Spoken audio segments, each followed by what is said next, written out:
Good evening, friends. As we push into week 10 of the NFL season, it is time to talk fantasy football. It is time to make your final pushes for the playoffs. I got Dan with me, and I believe, if I remember correctly, the highest regular season record in MFL history. Last Phil year. Kennard with us. Yeah, I was going to say, Darren's chasing you.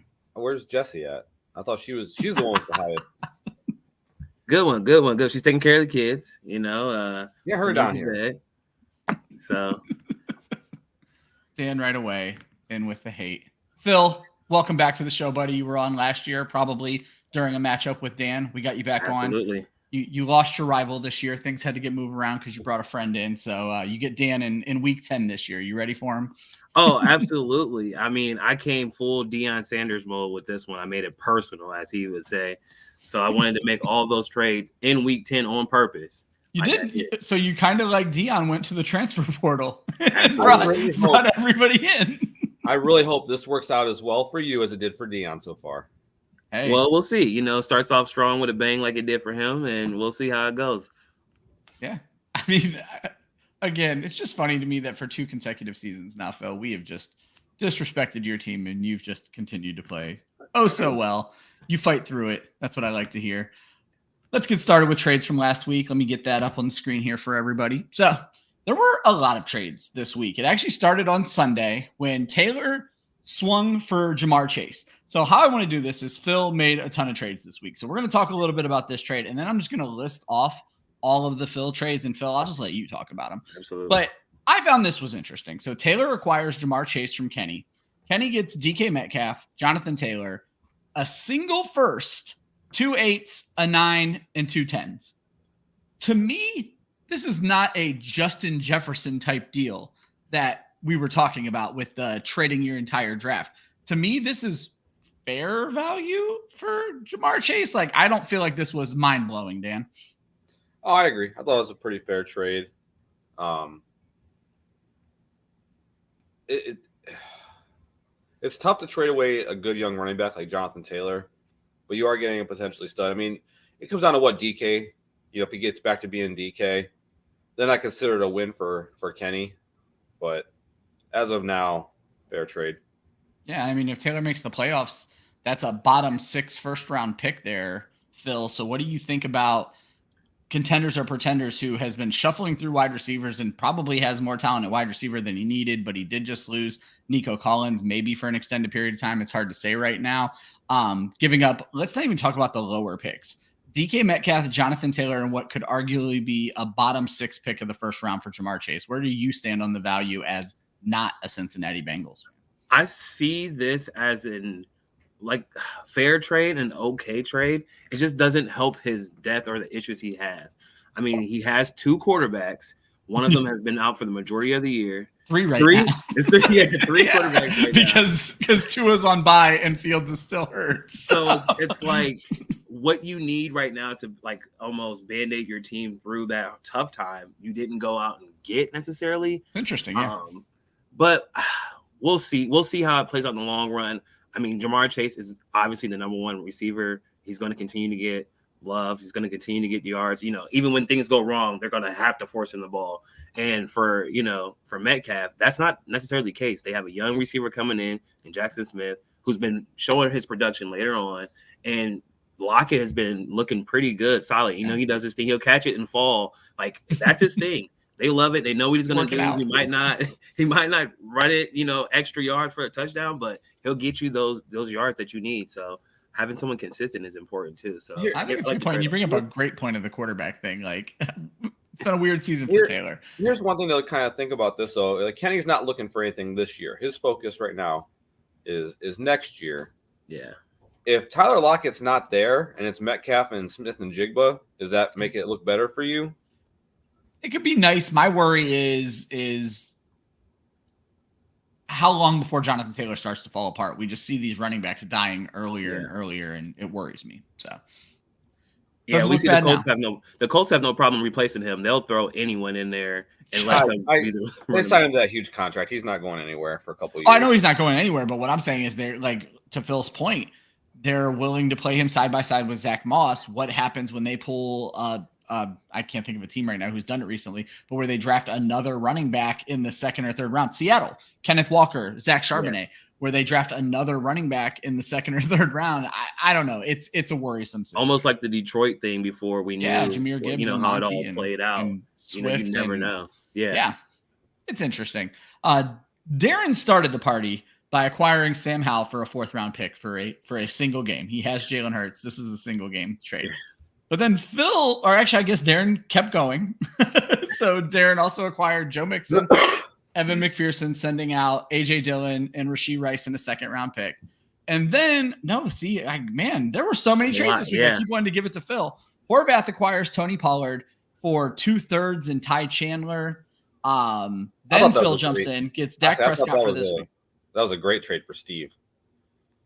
I'll get Pollard. Okay, yeah, let's talk. Okay, let's go with these until we get to Phil's trade. So let's start with Darren getting Mixon for essentially a 2nd round pick, and Rashee Rice. I think you have to count Rashee Rice in this. So how do we feel about a 2nd in Rashee Rice for Joe Mixon?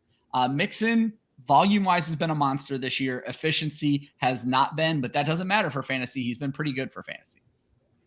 I mean, it could be a good trade for him going forward. Mixon looked better this week as the Bengals offense continues to get back to normal and open up.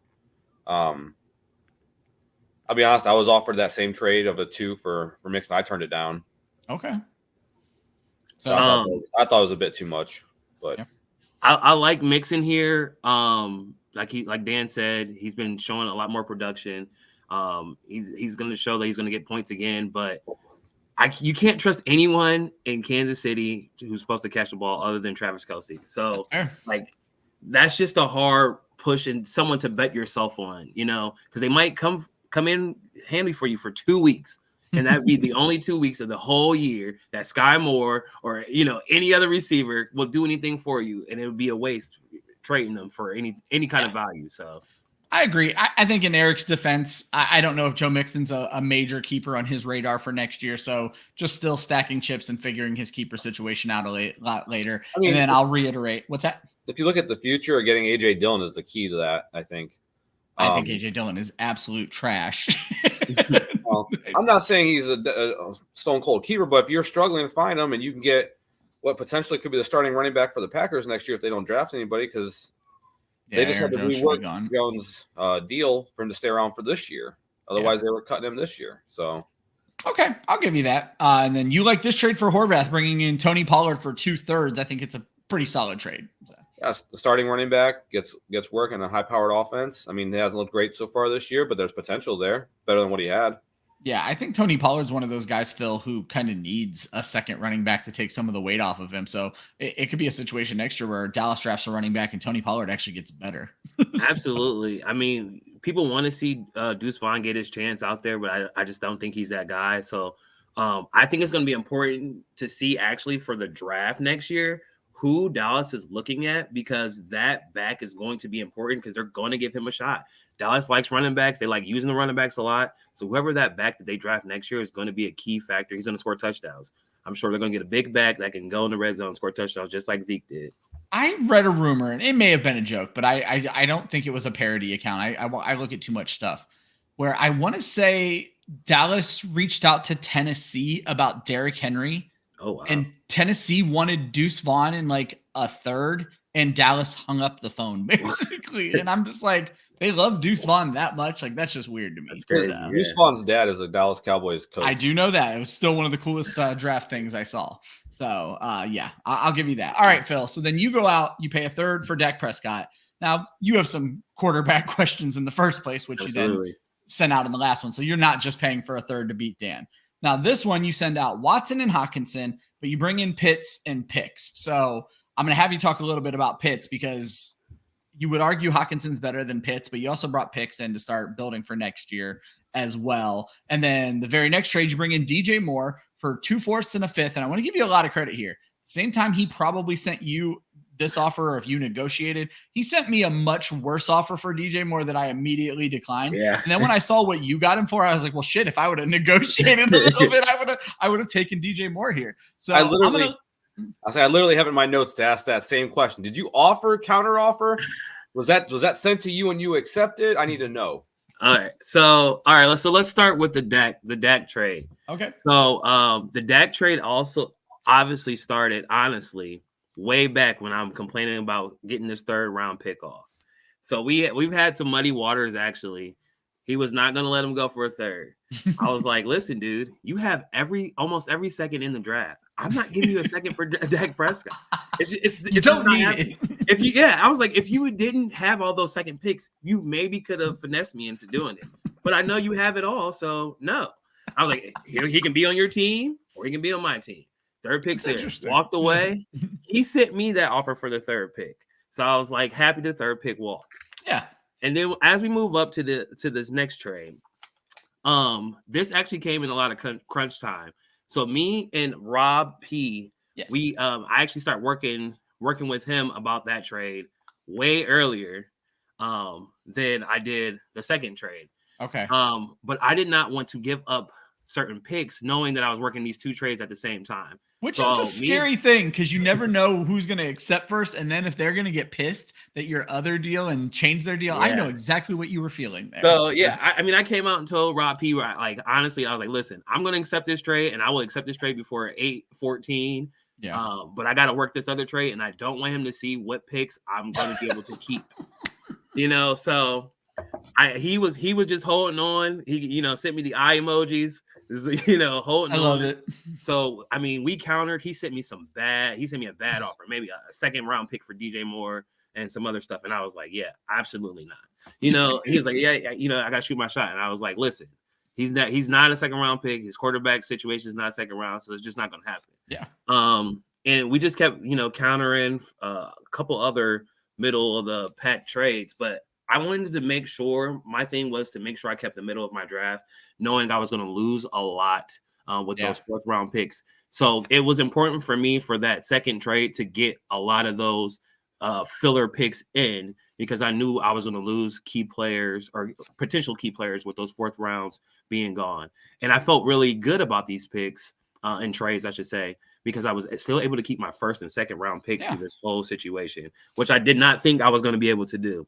There you go. If you make the playoffs, those picks are back to back early, and it works out really well. So when it came to players, TJ, he's been playing okay, but not great. He's not playing like himself, and that's just what it is. We know Kirk is out for the whole rest of the season. Yeah.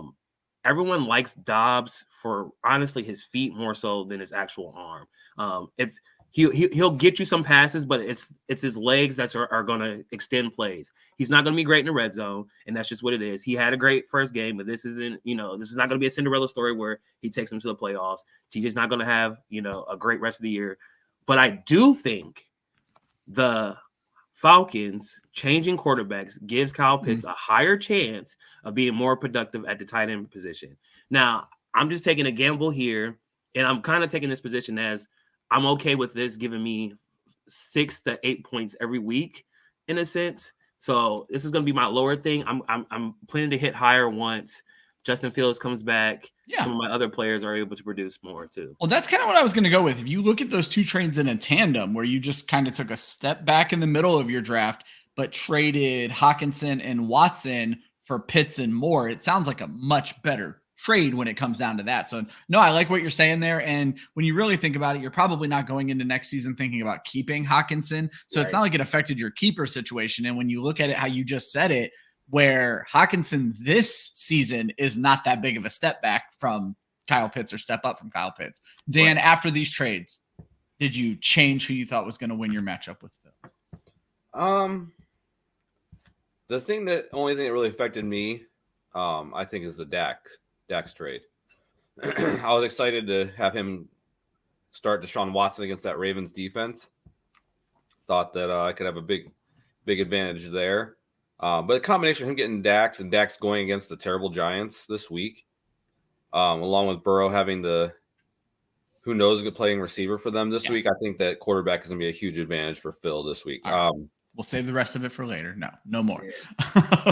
Reminder to everybody, trade deadline is literally when the clock stops on the Monday night game. Sleeper will turn over to next week as soon as that clock stops. You will not be able to accept or send trade offers. You can pull them off during the game if people stay awake, but make sure you get any trades in before the end of the Monday night game this week.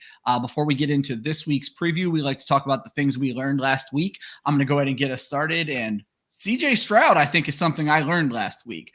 Biggest week from a quarterback this season in fantasy football, 470 yards, 5 touchdowns. And I'm going to open this up to the group. We all saw what he did. Noah Brown and Tank Dell were the top 2 wide receivers on the league as well. But my question to you is he a keeper for Eric? And can he do it again against Cincinnati? Phil, I'm going to let you go first. Definitely not a keeper. At this point, he's a rookie. Every rookie has their splash moment, and every rookie, just like the Carolina Panthers quarterback Bryce Young, has their terrible moments. I mean, it's going to give and take. He's going to have his moments, but this year I would not keep him. I would try to draft him again next year potentially, but he just doesn't have enough weapons around him to feel comfortable enough of trusting him at quarterback on a consistent basis. I think it's a good point. If you remember the beginning of the season, we were bitching that the good quarterbacks weren't doing enough to where it didn't even feel right keeping them. And now we're talking about keeping lesser guys. Dan, can you repeat against your boys this week? I don't expect him to have the same kind of success. The Bengals defense has been playing really well. I mean, repeat was probably not the word I should have used there. I think not having Nico Collins hurts. Going on the road is a challenge for most rookies. I just don't expect them to have that same kind of performance this week. But I think CJ Stroud looks like a great quarterback going forward. If your teams don't have like a set keepers, I don't think Eric's does. I think he absolutely should be considered because we've said it before. You have to have a good quarterback to win in this league. Yeah, if Eric stands pat on some of these players, there could be a situation where instead of giving draft picks, he could keep Stroud. He's going to need to go out and get some other players. Dan, do you have any takeaways from last week?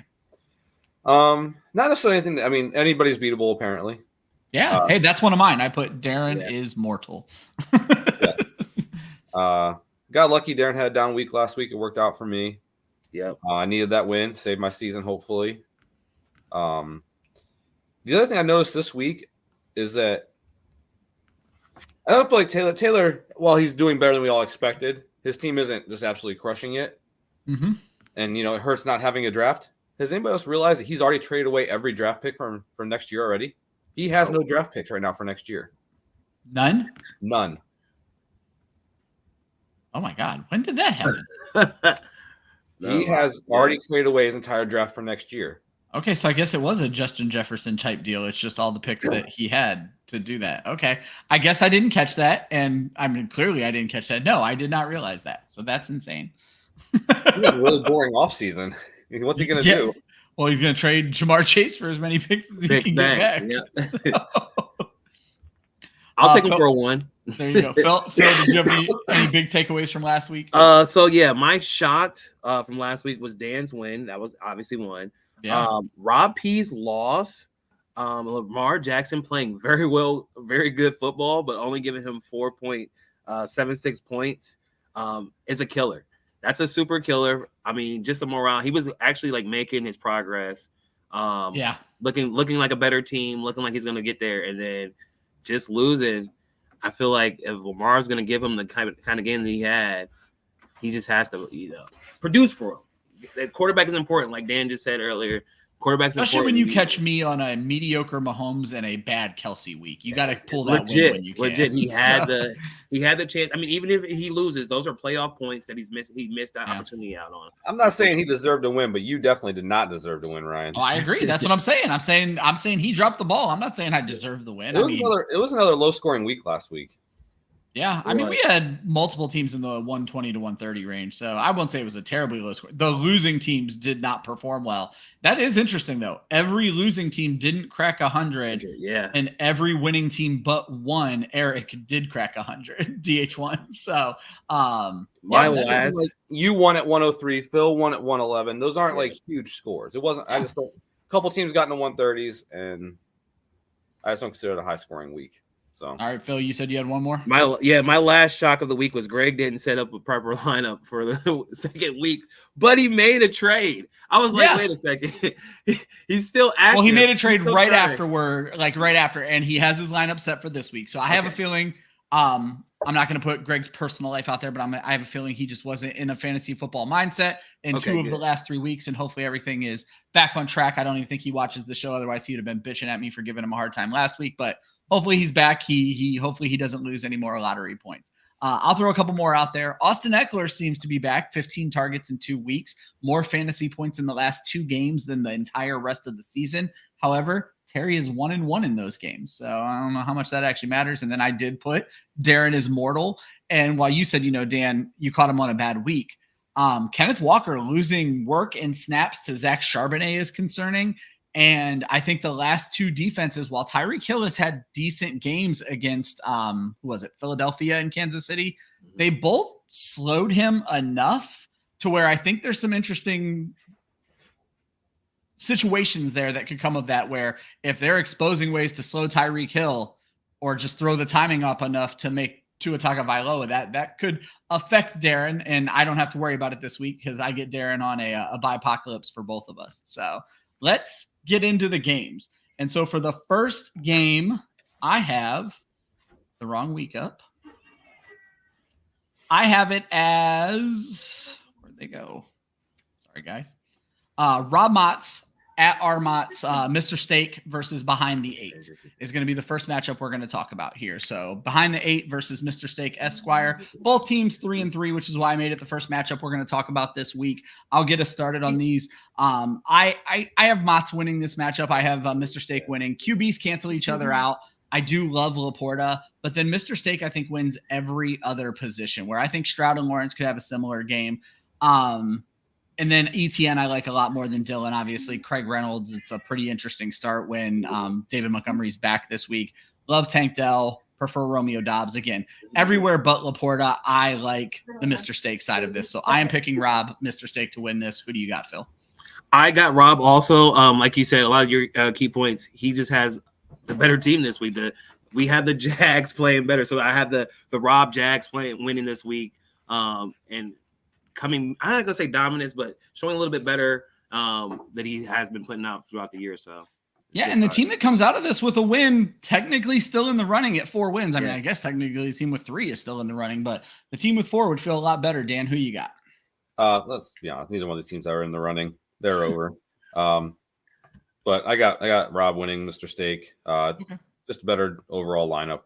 More depth. Oh, by the way, Dan, 5-2 last week versus your 4-3. I am now a game behind you in the or 2 games behind you in the contest. So that's kind of gross.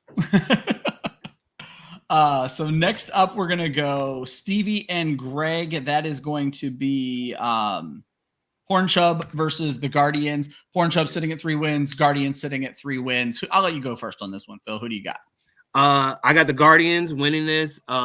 Pretty easy. Like I said, Greg doesn't make a lot of moves throughout the year. He didn't make a lot of moves last year. He kind of just sets his team and just rides out with how good his team is. I don't like I didn't love the trade additions that he made, so it doesn't make it any stronger for him in his push. I like this win for the Guardians and continue to kind of build on some things this year. Yeah, I think you made an interesting point when you're talking about Hawkinson that also stands for, you could argue, Greg's best wide receiver, Jordan Addison. Addison was having a great season when it was Kirk Cousins, and now what kind of weird step back are we going to see there? Yeah. Dan, who do you got winning? I got Steve. I think he's just better overall players. I think Barkley and Moss going against Jacobs and Chandler, I think that's a nice win for him. Geno Smith has not looked good. Debo's coming back from that fracture. Who knows how he's going to really look. Jordan Addison, with Dobbs. So I think Steve overall is in a better spot to get this win. Second game where we all agree. I'm also picking Stevie. I actually like Geno Smith a lot this week at home versus Washington. Every other matchup is close enough, but I think the edge goes to Stevie at each and every spot there. And I'm a big Trey McBride guy this week. I'm going to be interested. I have it in our notes actually for an upcoming matchup here. I'm going to be interested to hear how you guys feel about Kyler coming back this week, because I think that's going to be interesting for Stevie's team in general with both Marquise Brown and Trey McBride. He's sitting at 3 wins. Dan, you made the joke, neither of those two teams are still in contention. Do you think the winner of this game still has a shot at the playoffs, Dan? No, I think they're both cooked. All right.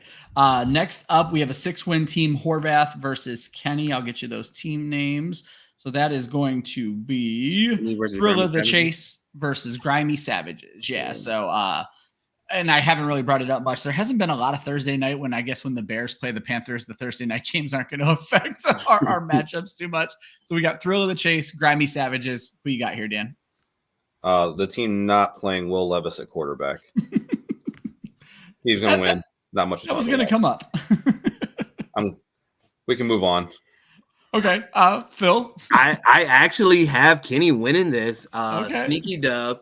I think the Colts, Jamar Taylor, he plays better. Taylor plays better. We see continued struggles in Bijan Robinson.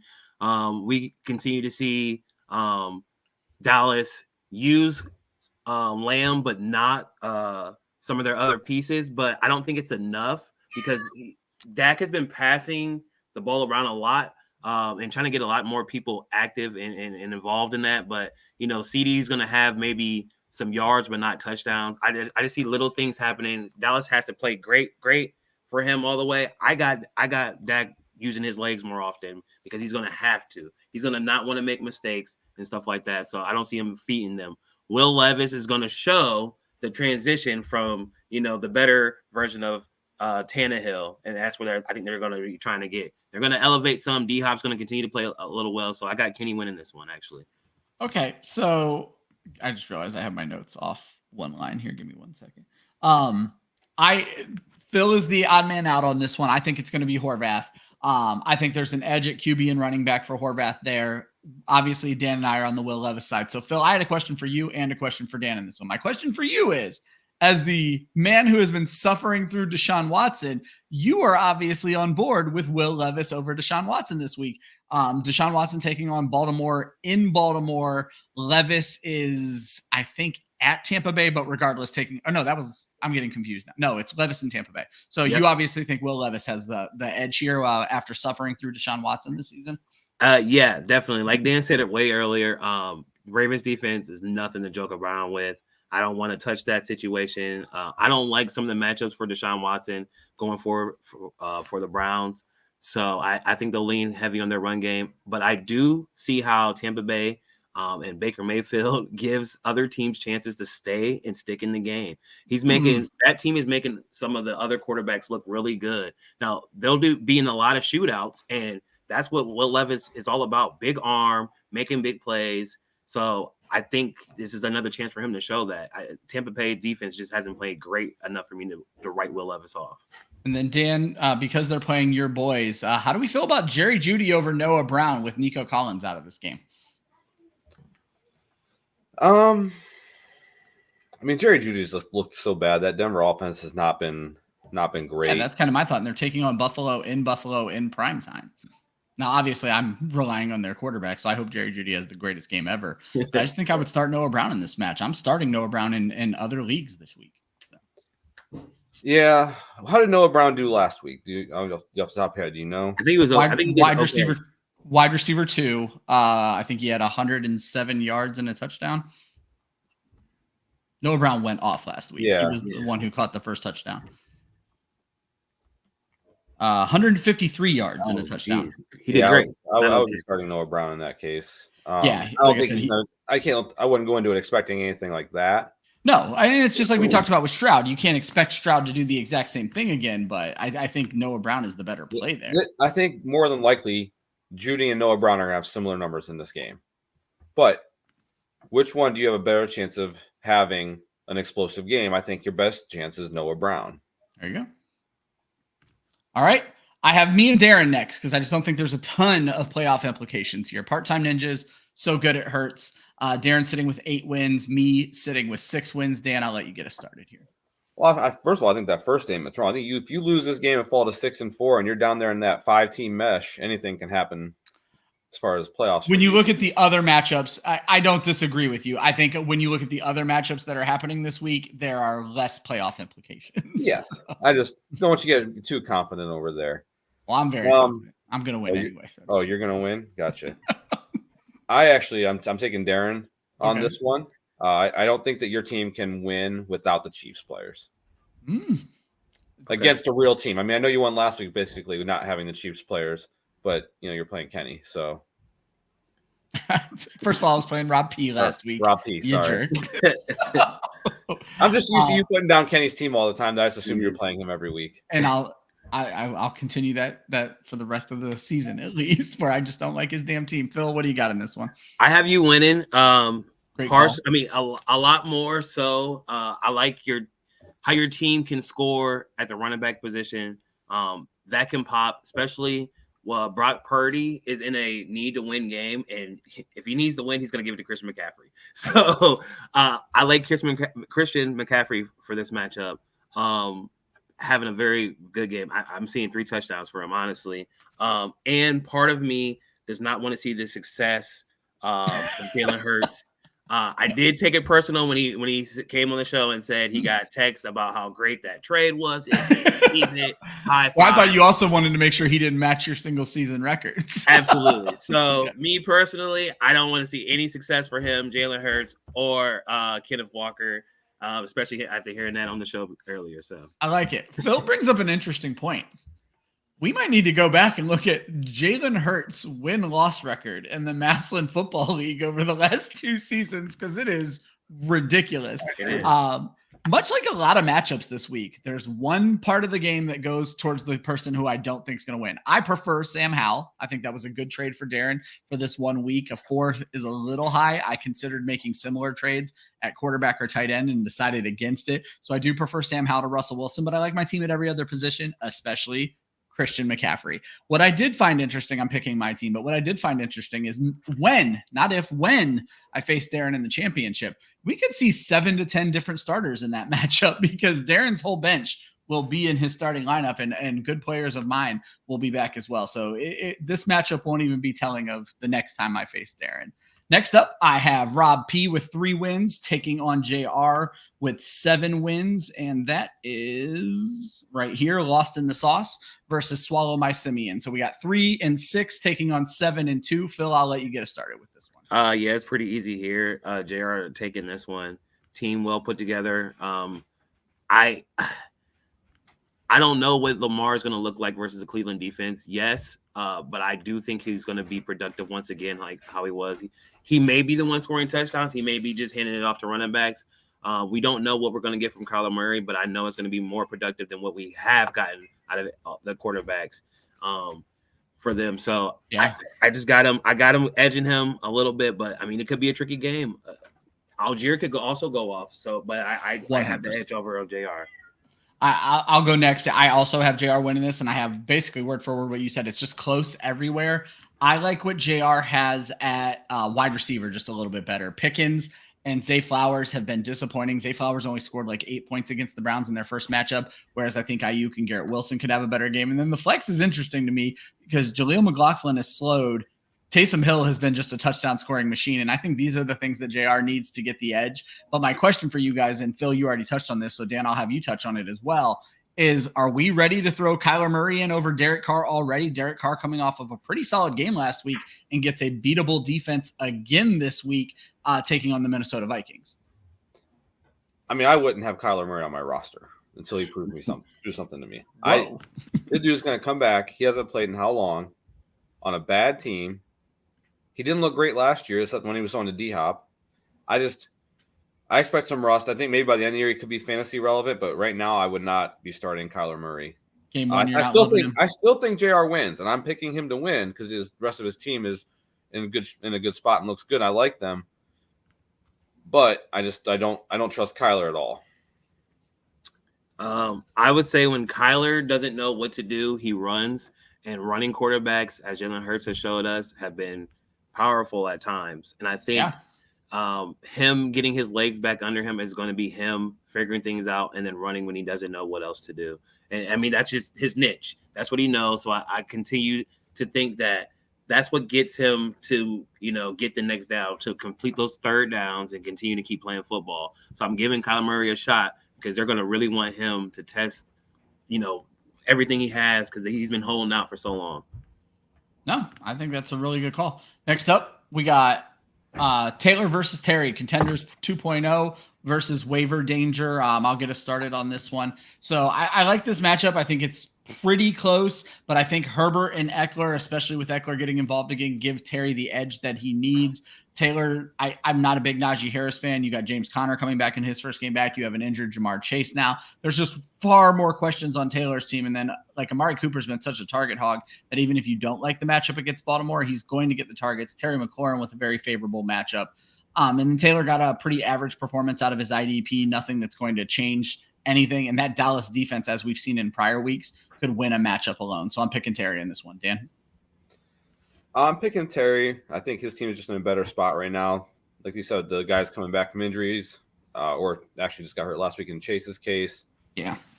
Which Detroit team shows up to play against the Chargers is going to be, tail of tape for Terry. If it's the same Detroit team that just got destroyed by the Ravens, then Terry's going to win hands down. This is a big game. Terry, to me, this is a must win for Terry. Terry falls to 4-6. I think he can join the rest of the guys that are out of the playoffs. Because I think you need 8 wins to get in. It's going to be Terry's going to win out the rest of the way. I think that's just too much to ask of anybody at this point. Who you got in this one, Phil? So you're asking a lot of the Browns to perform very well on one side with the Taylor's team. So I just think it's hard to do versus the top team in the division right now, honestly. Also, Najee Harris, you can't trust him, So a lot of these players are good at times, but I don't trust them this week for sure. And that's just what it is. His players can be good. He can put up some numbers some games, but this week it's just not. I don't think the matchups won't go well for them. So I have Wags winning for sure. I think it's a good pick. And we get to the finale. Dan versus Phil, 5 wins versus 5 wins. I'll get it up on the screen in a second. I did want to note that we've only disagreed on like 2 picks this entire show. So we need the drama of you two going at it. So I will save my pick for the end as the tiebreaker. You're clearly both going to pick yourselves. Phil, you are the guest. I will let you make your case first. I do want to point out Phil is currently up 16-7. Phil got 8 points from Adam Thielen, 8 points from DJ Moore. Metzger got 7 points from Cole Kmet. Go for it, buddy. I want to move to calling him Keeper Kmet. No. Now I'm going to just kick you off the show and finish up with Phil. Phil, go for it. So yeah, as a lot of people know, I was looking for a quarterback. I was sending offers that for quarterbacks, for tight ends, all out there.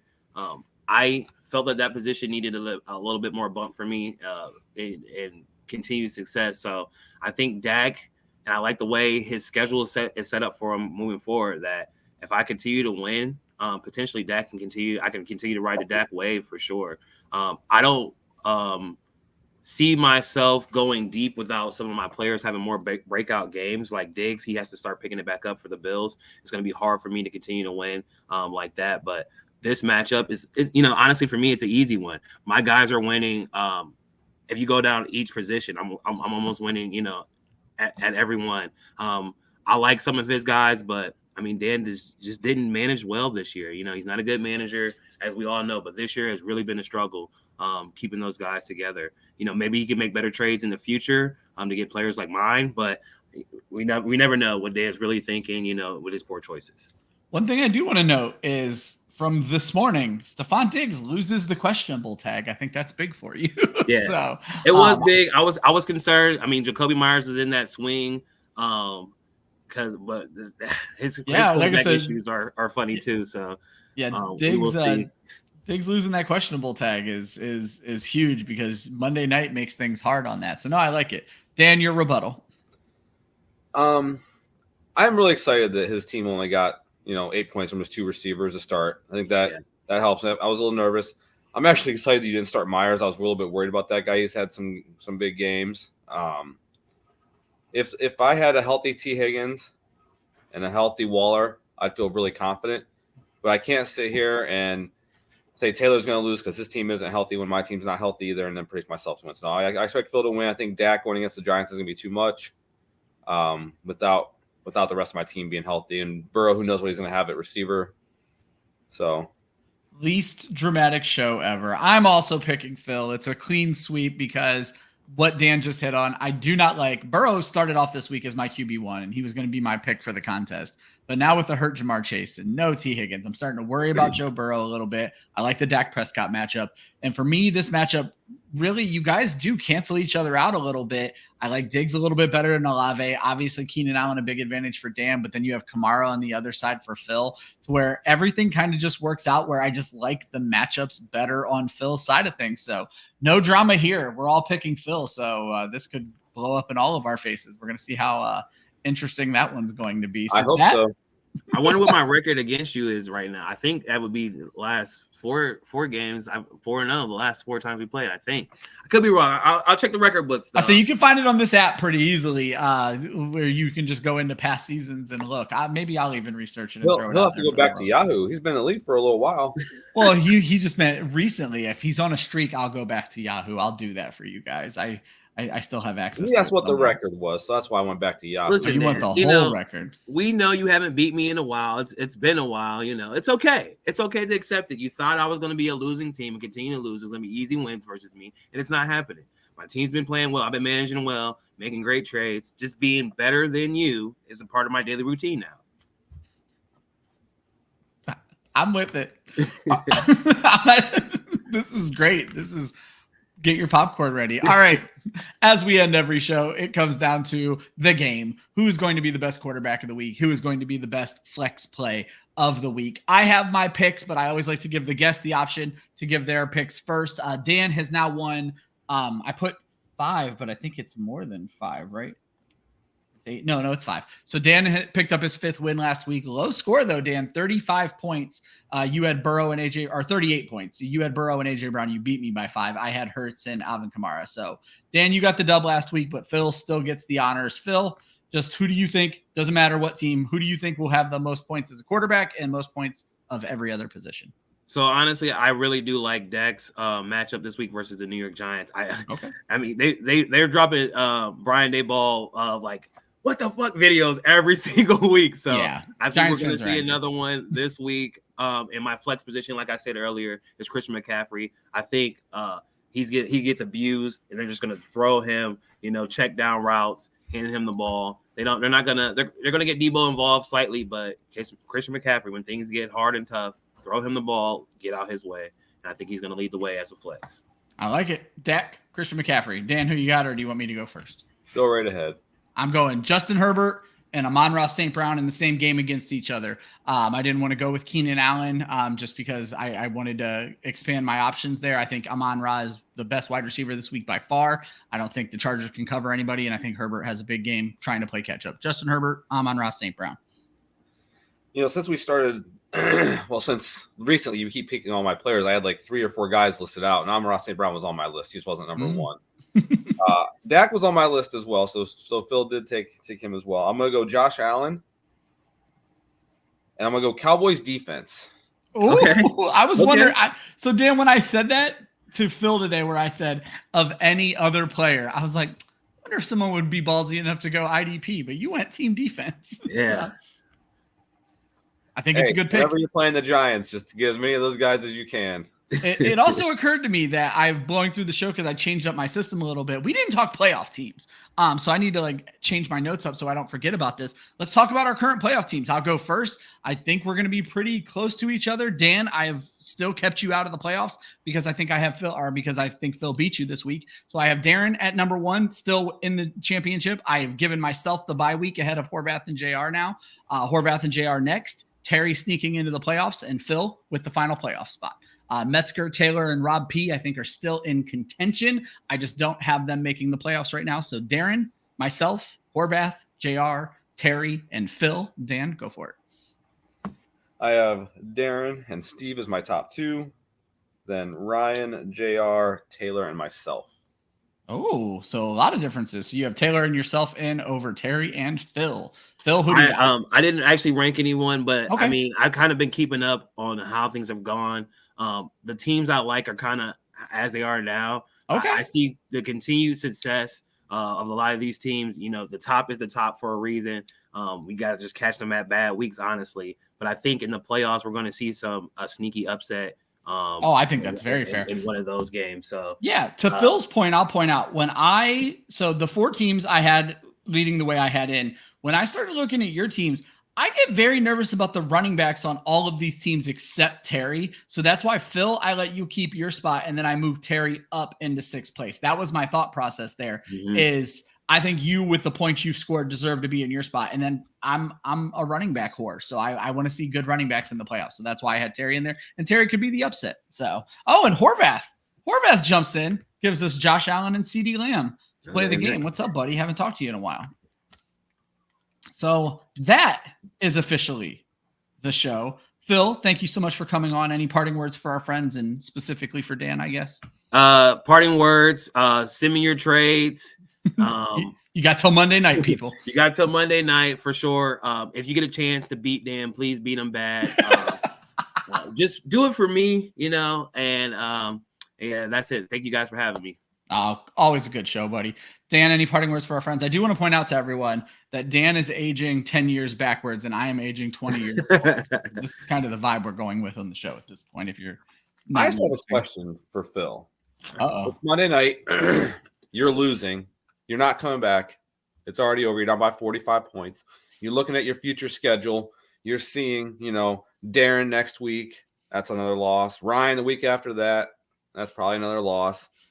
Are you going to just send out some offers right then, halftime? Be like, okay, guys, I'm not making the playoffs. I need to sell off some of these pieces I just bought. What's your mindset? So the first thing I'll think about is not taking advice from people in the constellation bracket. They're there for a reason. Same record, buddy. They're there for a reason. We're ranked because of our points. If your team could score as much as my team could score, then your opinion would matter. But at this point, it doesn't matter. Okay, because I'm scoring and I'm winning. We just said that he is beatable, so I have a chance to beat him next week because he is beatable. Things could happen. Fantasy football stuff happens all the time. So We'll see how it plays out. The only opinion that matters is Jesse's. That is true. I'm sorry, Darren. Love you guys. Darren, you know what it is at this point, Darren. Go fuck yourself. I hope you have a terrible week. I am so happy all of your best players are on bye and fewer of my best players on bye. Christian McCaffrey is going to make you feel really, really bad about yourself, and you deserve all the bad things that happened to you this weekend. Everybody have a good weekend. See you next week. Double down. See you.